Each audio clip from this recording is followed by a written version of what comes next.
the snake, in the place of the snake, what you find, once you have understood it is not snake, the rope.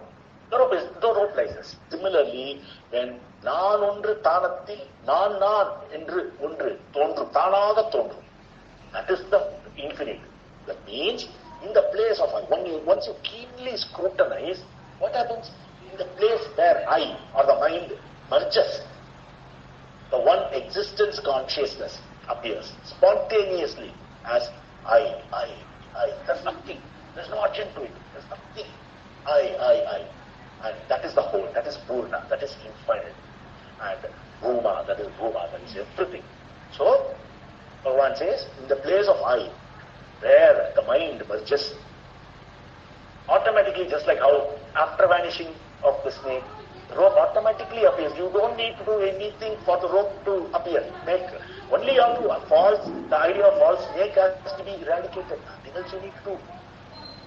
So, you have achieved that. Automatically what happens? The Satchitananda will show itself. And you will know, in continuous form of I. That I, here if you ask, what is the true answer to who are you? Is I am I. That's all you can say. Because there is only that I. So, I am I. This is what came in Bible as an answer given by the God to Moses in Exodus. What when he asked, so who are you? He said, I am that I am. That's all he could say. God could say nothing more. I am that I am. And Bhagavan used to say, this is the most clear message of I am ever. No other scripture has given it in such a clean way. But those people have completely misunderstood that I am into something. They have complicated it and given a lot of dualism, attached dualism to it. But plain, simple Satchitananda that God was talking about. I am that I am. Nothing else. I cannot say anything more about I am. So, similarly, in the place of of when you scrutinize, when the mind does not exist, in that place, the pure I, unadulterated, pristine, pure I will shine forth. So, he sets forth this in 20. So with this, he completes. Actually, the teaching is complete. The Jnana Marga teaching is complete. Then now he gives a little bit of theory about Jnana itself, or about existence, about consciousness, about Ananda and all that. He sets forth and he says that I, the whole, is always the import of the word I. Whenever we say I, today we may be saying with ignorance, I as body, but that does not mean body. I always means that pure I, unadulterated I, that original Satchitananda. That is what is I, because we exist literally because of the absence of our non-existence in sleep. So in sleep, do we stop existing? We are always there. If we don't exist in sleep, when we wake up, we are not going to be able to identify. So their existence always continues, and it is never stoppable. Because the existence is the only thing that is there. So this is what in Chandogya Upanishad, Swetaketu teaches his son, Udalaka teaches his son Swetaketu. Same concept. Only in the beginning there was only existence. In the beginning there was only existence. This is what the essence of Pradaranyaka Upanishad, which is the biggest of all, is. Chandogya, which is equally big, also says the same thing. And all Mahavakyas are based on this concept. The existence is the only thing. Sateva, only Sat was there. Sat Eva, he teaches in Chandogya. Similarly, here Bhagavan says, at the time, so only, why is that? I is always I, this I, whenever you say I, even in the state of ignorance, it actually means the I only, because it is existent in all period of time. That is Satyam. Satyam is something, once you find it in some way, forever it should be in the same way. Nothing else other than Brahman can be said to be true, because everything else undergoes some vikara, some kind of a change. The only thing that is always permanently the same way is I. That I is existence. That is what the Sat. In the Satchitananda, that is the Sat part. So here Bhagavan says, in the place, the I, the original meaning of I is nothing but I, the original being, existence. Because even in sleep, when we are devoid of the external feeling of I, that is the I thought, the mind, or I am the body thought, this I continues. So that never changes. So that is permanent. So that is the meaning of I. So and then in 22nd, he says, the feeling, body, mind, intellect, breath, and darkness of ignorance that is there in sleep, are all insentient. They are all jada and unreal, asat. They are not I, which is really the Sat. So here he declares what are all the asat. The asat, this is part of the Panchakosa, whatever he is listed here. Udal is Annamaya Kosa, body. Mind is your Manomaya Kosa. Intellect is Vijnanamaya Kosa. Breath is Pranamaya Kosa. And the darkness, Irul, he says here, darkness is Anandamaya Kosa, the ignorance that is existing in the deep sleep, that ignorance exists. Because of that ignorance only we wake up again. So that is the causal body. And all these Panchakosas are divided into three bodies. The gross body, the subtle body, and the causal body. The gross body is your Annamaya Kosa and Pranamaya Kosa. That is your body, your physical body, made of food. This body that we have is nothing but food, made of food. And Annamaya Kosa and Pranamaya Kosa is your breath, which is also reasonably gross to an extent. In some people categorize that in subtle body. It can be done anyway, it does not matter. But Annamaya Kosa is gross body, and the other three probably can be said as subtle body, like the breath, the mind, and the intellect. That is their subtle body. And the next one we have is Annamaya, the Vijnanamaya Kosa, up to Vijnanamaya Kosa, it is subtle body, and then the causal body, the one that, why it is called the dark denseness of dense darkness that we have in deep sleep. It's called causal body, because it is only from that state you again come forth to your body consciousness. So it is a gateway. That is why it is called causal body. It causes the other bodies. It is a cause for the other bodies. Because it is not merged, as we discussed, it is only in temporary laya during your sleep. So that is known as causal body. So here Bhagavan says, all that body, the mind, the intellect, the breath, and the darkness of ignorance, which remains in deep sleep, they are all insentient, they are all jata, and they are all not real, because they all undergo vikara. They are like, at one time they are different, at another time, because they subside, they germinate. They completely subside in sleep and they germinate. So it undergoes, that's modification. So mutation is happening. So what? So it is not I. It is not Sat. It's not Sattana na nalla. It is not Sat. Okay. So here Bhagavan in this 22nd gives what are all the jata, and then in 23rd he says, because I think we saw up to 22nd last. I think up to 25 we saw very well. Yeah. So this 23rd is a very, very important stanza. We need to understand. உள்ளது உணர உணர்வு வேறின்மையும் உள்ளது உணர்வாகும் உணர்வே நாம் ஆயுளம். Meaning, because of the non-existence of another consciousness other than that is known to exist, only Sat is there. So Sat itself is Chit. But the self-Sat, what happens to the Sat? It is self-conscious. It is Swayam Prakasa. There is no other help for the Sat to know its existence. Like there is no light, there is no mind, because there is nothing. There is no mind, there is no external light, there is no internal light, there is nothing. But it itself, it knows itself, its existence. So that Sat is Chit. This is a very, very important driving point of all the Vedantic studies, that we'll have to understand. The Sat and Chit are not necessarily attributes of the self, they are the nature of the self. They are nothing but the nature. So, but there is only Advitiyam, there is only Advaita. When in Advaita there is no two. So Sat and Chit, if they are different ones, then Advaita is defeated. If they are not Advaita, that is not Advaita. So, what happens? Bhagavan teaches here, because of the non-existence of another consciousness, to know that which exists. That which exists, or reality, is consciousness, Chit. The consciousness itself is we, that is us, as self. So, this is exactly the first Mangala Sloka Bhagavan teaches in Ulladhu Narpadu, which is the same idea is elaborated and also a method of how to stay in that Sat is given in that sloka, which we'll be seeing down the line. So, here what we have to understand is, because we know that we exist.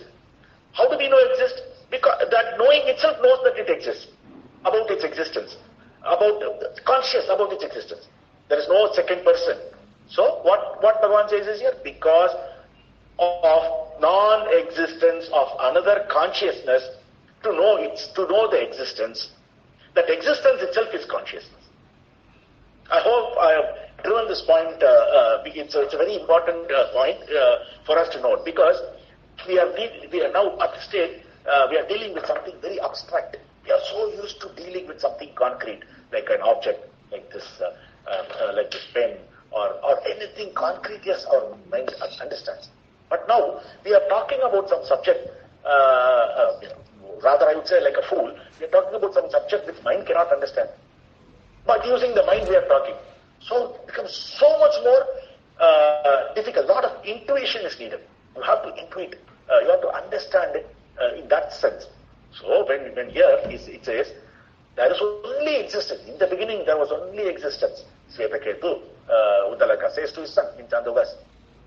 In the beginning, there was only existence. What does it mean? There was only existence. Pure existence. There is not existence of pen. There was not existence of body. There was not existence of mind. There was only existence as existence. Tough concept. But you will, over a period of time, you will start appreciating the concept. It's a little abstract, very abstract, not a little. It's a very abstract concept.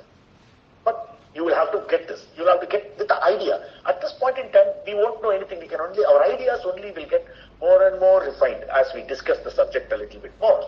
But we won't be able to feel, because who is there to feel that existence? That existence can feel itself only. That is why it is said, Sat is Chit. The same Sat is nothing but Chit. So, this is what Bhagavan teaches in 23, saying that, Ulladu unardu therein. There is no other feeling to know what exists. Ulladu means exist. What exists? Because there is nothing else other than the existence. Existence itself is consciousness, which means existence knows its own existence by itself. So, this is a very, very complicated statement, which a lot of so-called gurus, they utter the statement in a way, and they become a fool. A lot of people, in fact, I've seen quite a lot of these memes coming out of this Nityananda from Tiruvannamalai and now in some other country, whatever. So many. He'll say, I decide that I. He never used to say anything what he had to say. I'm able to understand what he was trying to say, what he learned from his master, Annamalai Swami. He has learned that and he's saying that. But unfortunately, it is not conveyed in the right way. And everybody, it's become a big joke. People who do not understand it becomes a big joke. So, this is something which cannot be, we cannot put a platform, hold a big mic and keep talking about this. This is something that is subtle. Words will definitely fail to convey the essence, the import of existence. Because it's so much beyond, so much older than existence, or so much, it's got nothing to do with words. Existence is the original one. Sat eva, as it was said in Chandogas, idam agre asi, there was nothing else. So, Sat is like that, and we cannot use that Sat. We cannot, have some kind of some disciples around us sitting at the feet and then talk about Sat and give lecture about Sat. Because the Sat cannot be. And Gayatri Upanishad, which is chanted in front of Bhagavan every day in the morning at 8 o'clock, in the ashram, it clearly says, Yato vacho nivartante aprapya manasasaha. So there, words and mind go, try to penetrate and go. But come back. without any success. They just come back. They bounce and they come back, so to speak. They cannot penetrate the fortress of existence. That existence, you can only be that. You can never know that because there is no mind to. This is what Bhagavan teaches in the first Mangala Sloka of Upadesa Saram, which we will see. It says, because how do you meditate on that? That mind cannot go. How do you meditate? The only way to meditate is to be as that. That's the only meditation that is possible. You have to be as that existence. There is another question that was asked in Mandukya Karika, written by Gaudapadacharya. There is Mandukya Upanishad, and after that the 3 chapters. There are 3 chapters written by Gaudapadacharya, the grand preceptor of Shankara Bhagavad Pada, and in that one question arises. Why do we study all this? What is the big deal? I'm just living my life. I'm just going about here, doing my business, earning my life, building my house, having a good car, driving here, dining in fine dining, all that. What is the purpose of this Atma Vidya? Why should I study? Why should I know all this existence? Such a subtle subject. Why should I even break my mind on all this?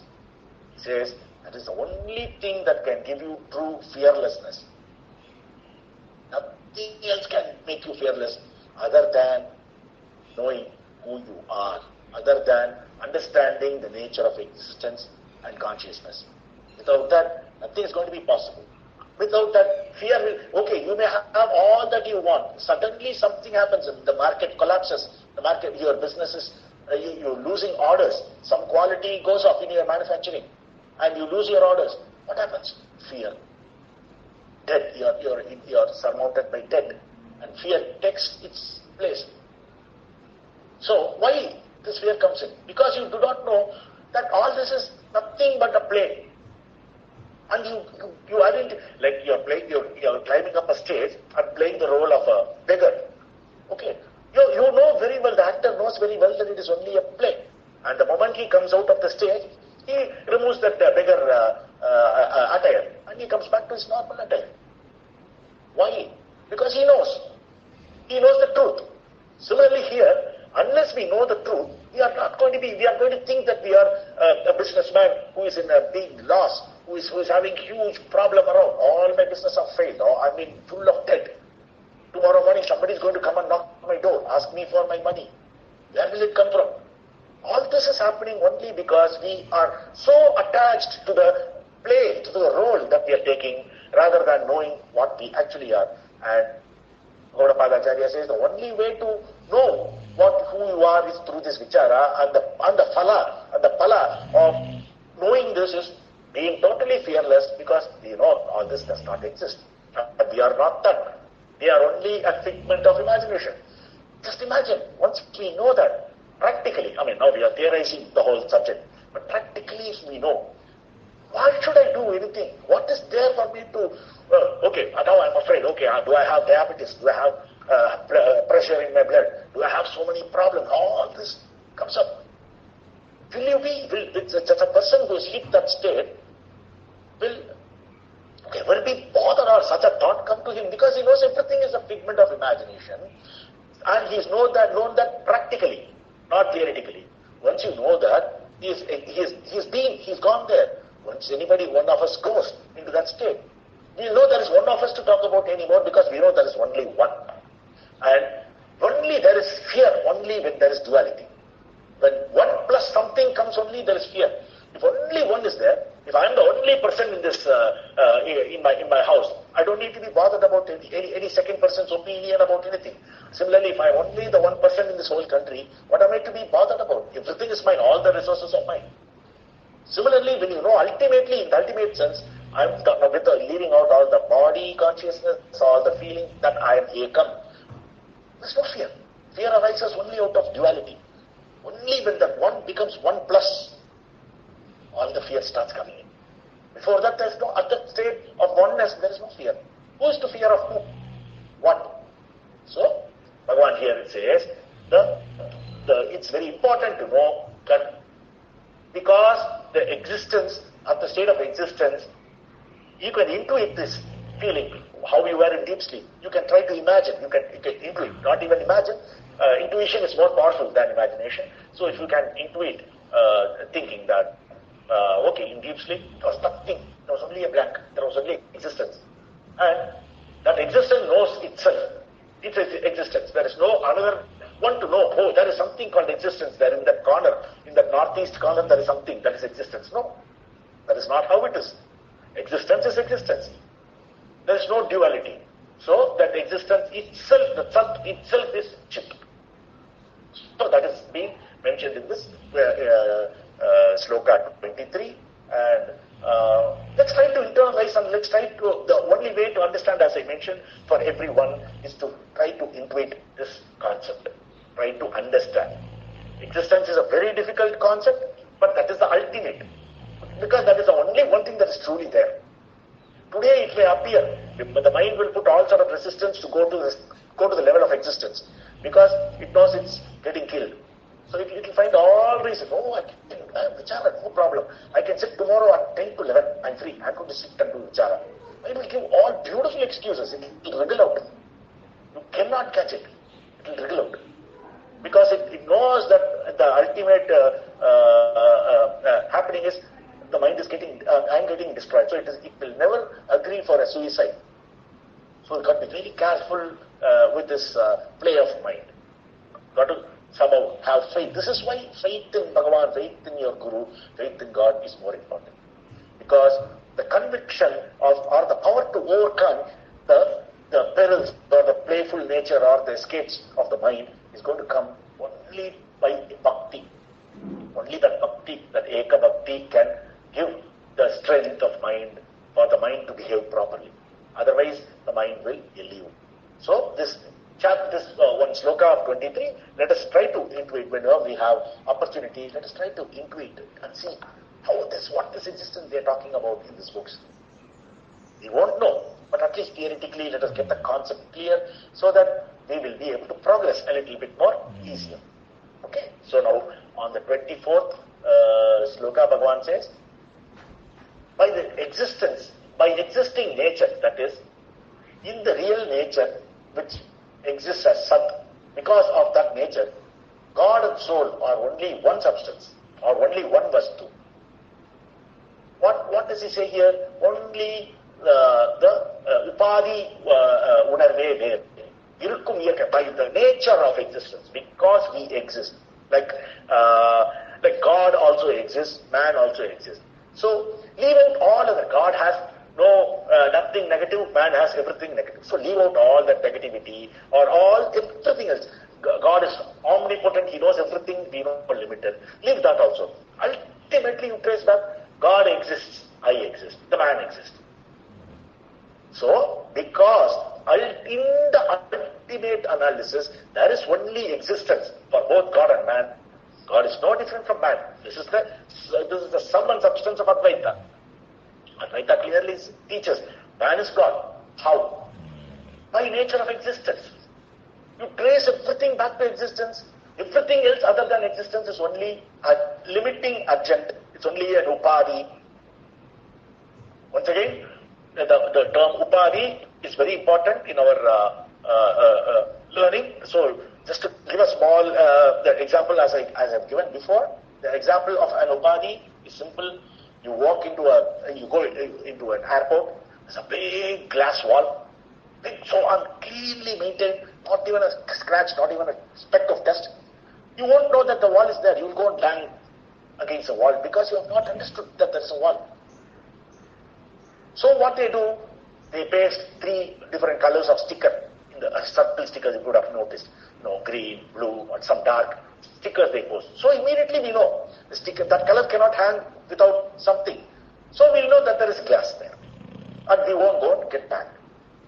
So now this sticker, they are called upadis. They are the limiting agent. They limit the limitless glass, nature of that glass appearance, into a limited, the glass is seen. Now, similarly, all the upadis that we have, our mind, intellect, everything else other than the pure Satchit is nothing but upadi.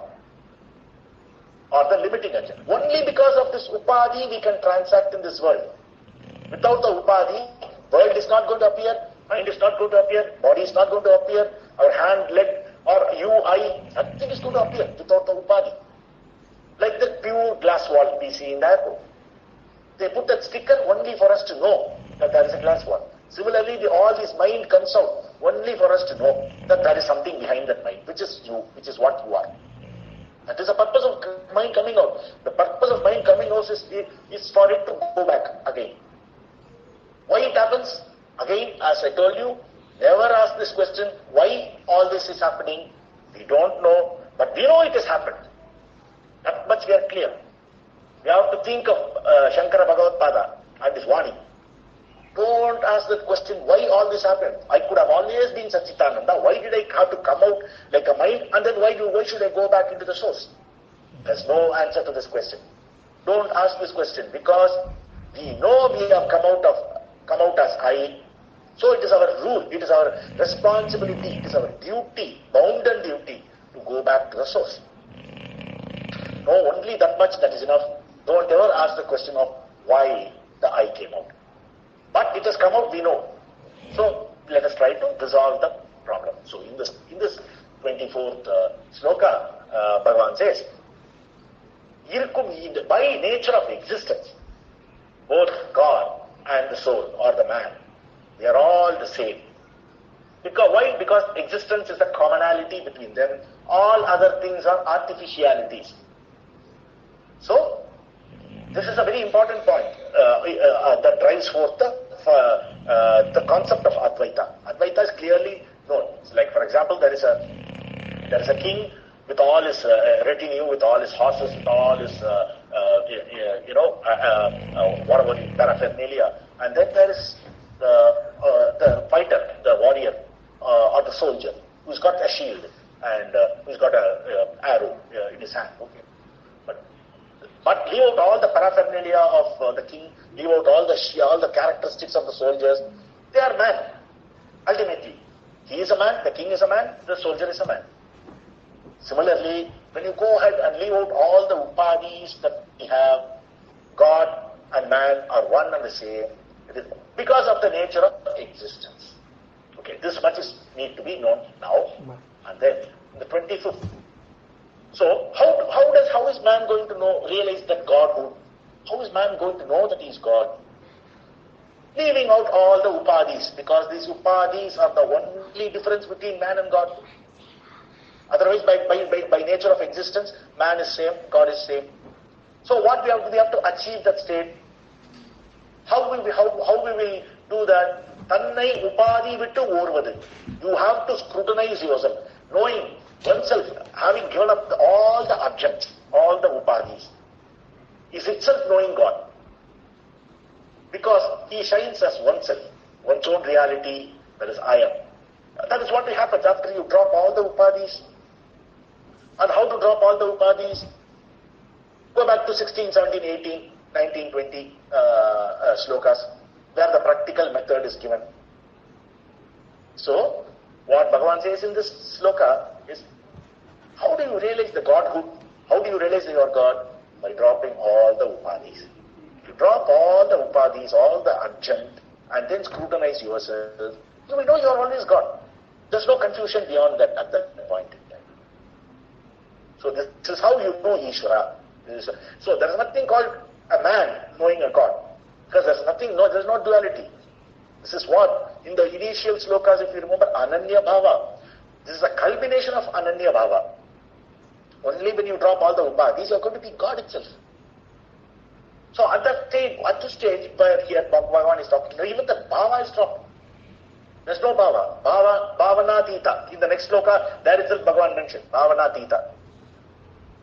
He used the word Bhavana Atita. Go behind the Bhava. So that is what is happening in this particular sloka. Bhagavan says, how do you know that you are God? You know, because of existence, because of the nature of existence, man and God are the same. True. But how do I realize it? By dropping out all the differences, all the upadhis. This is the only way. So scrutinize yourself keenly and drop all the upadhis, and you will know And what is going to remain there is only God. That is you.